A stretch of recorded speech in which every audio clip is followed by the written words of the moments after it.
John Beaudin from Rock History Book, and we're here for another, and we're still playing with the time.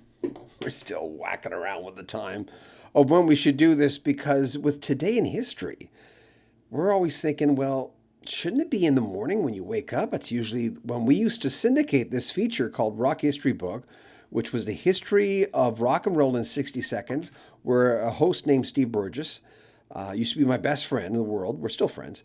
But I see the guy every day. We just hang out every day and we're looking for love. We're trying to find someone we'd marry someplace. And he did this feature, did an amazing job. And eventually we forgot about the name and I took over the name. And here we are doing Today in History. I am again. Hey, Kim Trickle, how are you? By the way, Kim, the Patreon account is this far away.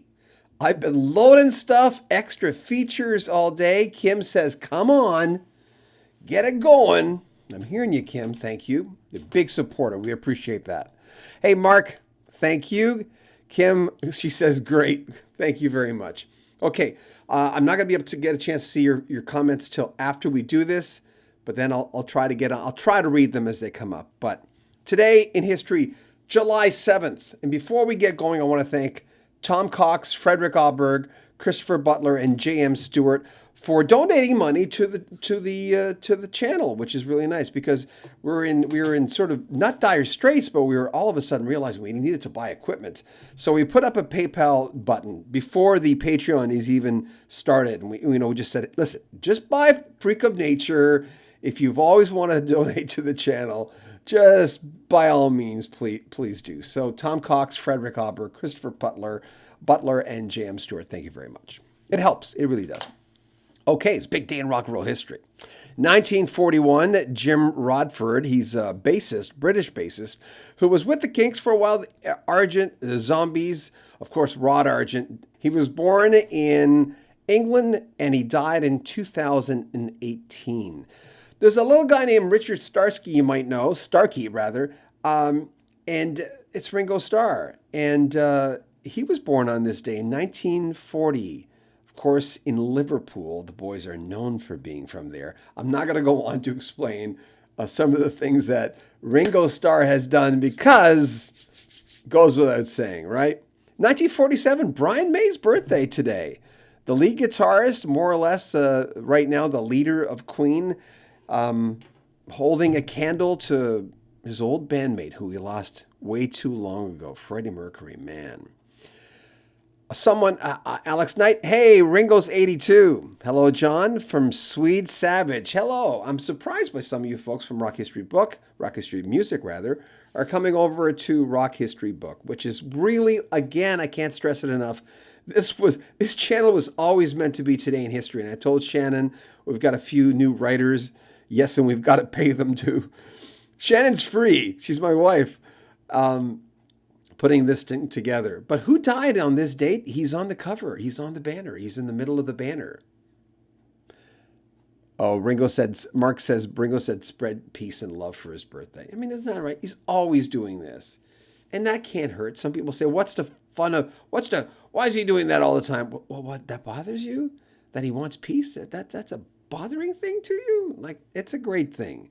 He means well. There's nothing wrong with a good vibe. You know, when he does this, it's kind of like someone walking by you and smiling. You know, nothing wrong with that. Syd Barrett died on this day. Yeah. British guitarist, singer-songwriter. See Emily play Madcap Laughs. He died of pancreatic cancer at 60 in 2006. I actually thought of putting a bid when they had the big auction. I thought of putting a bid on his bicycle. I don't know why.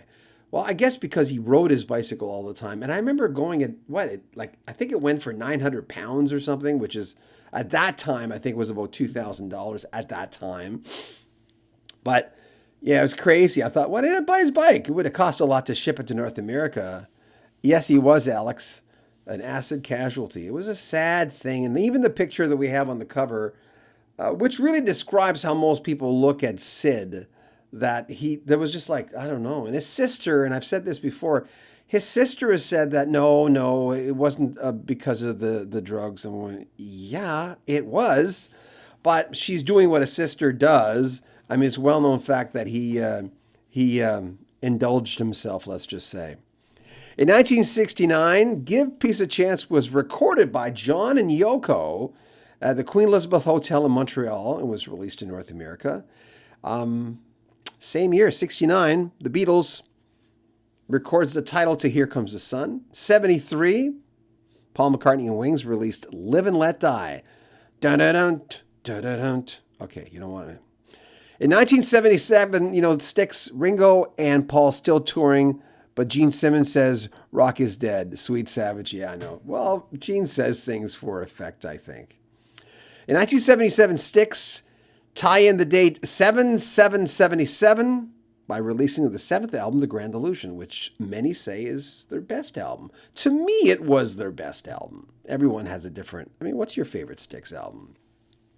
In 1984, Bruce Springsteen started a 4-week run at number 1 on the Billboard charts with his 7th studio album, Born in the USA. I think it had like 7 or 8 singles. It was ridiculous. Dancing in the Dark, of course, ended up being sort of a new side of Springsteen, a side that I think a lot of fans had, they'd never seen it before. In 1984, Prince, When Doves Cry, from Purple Rain, of course, topped the Billboard charts. First of 5 weeks. Man, that was the best song on that album. And Golden Nuggets, we've got 1980 in West Berlin. Led Zeppelin did their last show with John Bonham. Last show was the real... I've got a recording of that. He died in September of that year. It was just, I don't know, we all remember, I think, when we heard about John Bonham. It was a shock. Because I kind of like the fact that they were mixing it up a little bit. And even in the Berlin concert, if you hear it, Robert Plant goes on and tells the audience in Germany, he says, by the way, we're mixing things up, doing a few different things now, or whatever, I'm paraphrasing. In 2009, a memorial service for Michael Jackson was held at Staples Center in Los Angeles. Remember, guests included Lionel Richie, Mariah Carey, Usher, Stevie Wonder. He died June 25th, 2009. And thus, there you go, our Today in History. And again, I want to thank Tom Cox, Frederick Ottberg, Christopher Butler, and J.M. Stewart for donating some money to us, because we were saying the last few days, that all of a sudden we're realizing, oh man, we need new computers, that our computers are starting to get old, and so that was the kick for us to start the Patreon account. I've put up, I think, maybe about 35 videos. It's not really enough to start a Patreon account. As soon as I get off here, I'm gonna put it on. If I get it up tonight, I will make an announcement on video tonight, where I think our Patreon starts at like $6.50 or something, which will enable you to see all our videos that we have in the can. I remember them showing Michael Jackson's body. I don't remember that. I was just talking to Yoko Ono with who was it? God, I've done so many interviews. I can't remember who it was. I've just done like 10 interviews in a row, and my mind's a little frazzled. And I have this thing, when I leave an interview, I'm gone. I'm on to the next interview. So hold on. I've got my schedule right here. Isn't that crazy? I think it was Elliot. Yeah, I'm pretty sure it was Elliot. Hold on. I'm not positive. Where's my schedule? It was 2 days ago, so... Let me see.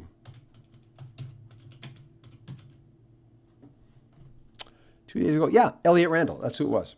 Elliot Randall had worked with Yoko Ono on the music that was, I think, Milk and Honey. I'm not sure. He did mention, Mark, Elliot Randall, who, like I said, did the guitar solo for Reeling in the Years for Steely Dan. He understood and understands how people look at Yoko Ono, but when he went into the studio, it was after John had died, and here he was hearing John sing, and he was having to finish some of the stuff on the following album. He said it was like John's ghost was in the recording studio. He says it was really, I'm pro Yoko, Alex Knight. He said she was so nice, though. So he told me they're all waiting around. It's kind of cryptic because they know what they have to do. They're all waiting around. And Yoko comes in the room and says, "Are you girls ready to go?" It was all guys in the room. So, I mean, she had a sense of humor, and all of a sudden they lowered their shoulders a little bit and they felt a little bit more comfortable. Elliot Randall is one of the coolest interviews. Chase was working on it all day because the interview was an hour and a half. You know me with my long interviews. We'll have a lot of extra stuff on our Patreon account. And we're starting to do that. We're starting to save maybe 4 or 5 tracks, clips on subjects just for the Patreon, which is our second tier. The first tier is you'll have access to basically everything that's in the can right now. And we're into August right now. So, and every day there'll be new videos because every day we put about 5 to 10 videos up. So you'll have access to that stuff. The second tier of our Patreon will be, you'll have access to the early stuff, plus you'll have bonus material where I walk around our studios and Shannon's on there acting the fool. Acting the fool, I tell you. Not really, no. But anyway, there'll be more of Shannon on there. And to the end tier, which is basically one-on-one tutoring to people who want to start. And it's not for, I think, a lot of you, but if anybody wants to do YouTube and they want a mentor, because I'm a broadcaster, it doesn't always show, but I am. And I certainly know how to do YouTube, and I've learned a lot of tough lessons. So there you go. So thank you for Today in History. It's been fun. We're doing this way too late in the day. So tomorrow we're going to try to do it at 5 o'clock Eastern. I'm just always so busy. And by the end of the day, I'm going, oh yeah. It's sort of like an afterthought Today in History. Anyway, thank you for everyone who's come on. Hey, Mark, thank you very much. Always a pleasure, my friend. And thank you for supporting us. And it's been a pleasure. So we're going to do more of this every single day. We're trying to do one for the Canadian channel, but getting the information for the Canadian channel is really difficult. It's an unfortunate thing. And Elliot Randall coming up in the next few days. Wow, what an interview. Alex, thanks. Speaking of my friend, have a good one.